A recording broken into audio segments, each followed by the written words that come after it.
Teman, penting sekali untuk membuat nyaman prospek Anda sebelum Anda presentasi.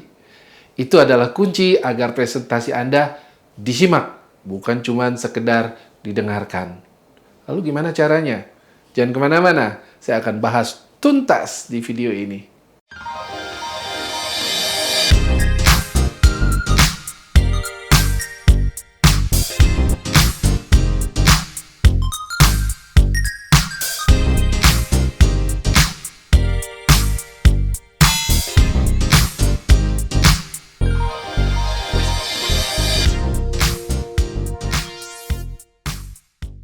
Semangat pagi, agent juara. Kangen banget menyapa teman-teman semua. Maaf banget nih, rasanya hampir 6 minggu saya absen karena jadwal lumayan padat ya. Nah, semoga ke depan saya bisa lebih teratur lagi berbagi. Oke, balik ke tema kita, yaitu bagaimana membuat nyaman prospek Anda sebelum, justru sekali lagi, sebelum kita presentasi. Ada banyak cara sebenarnya ya. Di antaranya seperti yang pernah saya bahas di video ini, nih, ya, yaitu seni mencairkan suasana, ice breaking, ya, yaitu dengan cara ngobrol dan memuji beberapa hal yang memang bisa dipuji, ya, atau juga dengan pertanyaan situasional sebagai pengantar. Saya sebut itu sebagai pertanyaan transisi ke presentasi utama kita. Nih, ada di video ini nih. Ya, so silahkan simak lagi video-video tersebut ya. Nah, kali ini saya sampaikan tambahan cara, yaitu kesepakatan pra-presentasi, kesepakatan sebelum presentasi.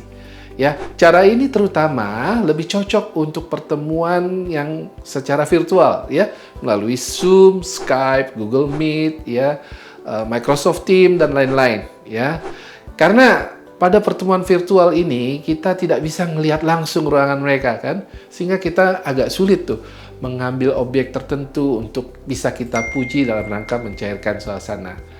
Lagi pula saat kita diberi kesempatan untuk lakukan pertemuan daring atau melalui online, biasanya beliau sudah tahu apa agenda atau minimal sudah bisa menebak apa agenda dari pertemuan tersebut, ya. Namun, meski sudah tahu agenda dari pertemuan tersebut, tidak berarti bahwa prospek sudah rileks, sudah siap. Karena bisa jadi di pikiran dia ada pikiran-pikiran yang mengganggu. Misalnya, gue mau dijualin apa ya? Gimana nolaknya ya kalau gue nggak suka? Atau gimana ngomongnya ya kalau gue lagi cekak nih dompet gue? Ya, jangan sampai gue dianggap miskin juga gitu ya. Kan gengsi juga.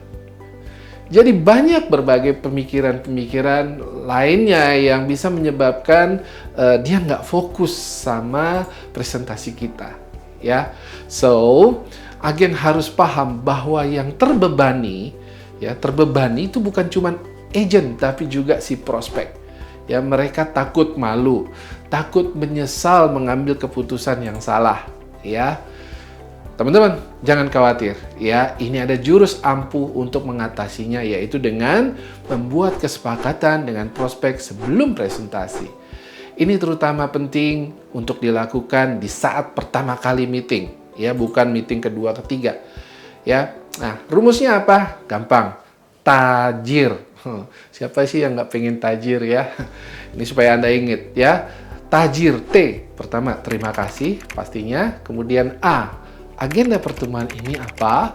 J, jangan ada beban. Ini penting kita sampaikan ya. Kemudian I, informasi yang dua arah, bukan satu arah. Ya, dan R, rumuskan langkah lanjutannya seperti apa. Ya. Prosesnya setelah sedikit basa-basi, Anda bisa lakukan ini. Ini contoh dari tajir tadi ya. Terima kasih Pak sudah meluangkan waktu saat ini. Saya sangat mengapresiasi waktu Bapak. Nah, kita akan diskusi untuk melihat kemungkinan apakah produk kami bisa bermanfaat dan menguntungkan untuk Bapak. Juga di sisi kami, saya akan melihat apakah kebutuhan dan situasi Bapak saat ini bisa kami akomodasi dengan produk kami. Dan pastinya kita akan presentasi, saya akan presentasi, dan saya pastikan tidak ada kewajiban untuk Bapak membuat komitmen apapun. Setelah kita diskusi, kita tanya jawab, kemudian baru kita putuskan bersama apakah kita berlanjut ke tahap berikutnya ya Pak. Jika cocok, saya akan bantu proses selanjutnya. Jika tidak, nggak masalah, kita tetap dapat bernetworking ya Pak. Gimana? Bisa diterima ya Pak? So, tadi adalah contoh saya ya sehari-hari dalam melakukan kesepakatan sebelum presentasi. Ya, teman-teman, Anda bisa merasakan ini bukan hanya meringankan atau membuat rileks prospek Anda, tapi Anda juga akan lebih rileks, ya. Kenapa? Karena Anda juga nggak ada beban gitu. Ya, suasana akan lebih cair, Anda menjadi lebih mudah disukai, menjadi lebih mudah mendapat kepercayaan, dan ujung-ujungnya lebih mudah closing. Ya, so saya perlu sampaikan juga teman-teman. Ada survei baru-baru ini ya, belum lama di LinkedIn, ternyata yang closing di pertemuan pertama itu hanya 2%. Artinya kecil sekali, dari 50 closing dari banyak orang yang hanya satu yang punya keuntungan atau sangat beruntung bisa langsung closing. Kebanyakan keputusan closing itu 80% itu dibuat di pertemuan ketiga sampai kelima.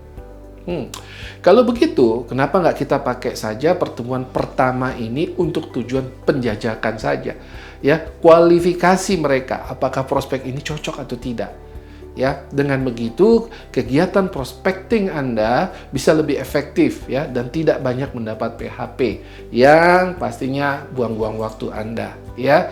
Jadi, kenapa nggak kita jajakin aja? Cocok nggak nih? Itu nggak cocok, ya sudah, networking. Begitu cocok, ayo. Ya, begitu nggak cocok, ya sudah. Ya, begitu cocok, ayo. Gitu ya. Jadi benar-benar efisien waktu Anda. So, sekali lagi selamat berlatih. Terus semangat berkarya. Jaga kesehatan Anda. Saya yakin Anda pasti akan jadi agen yang juara.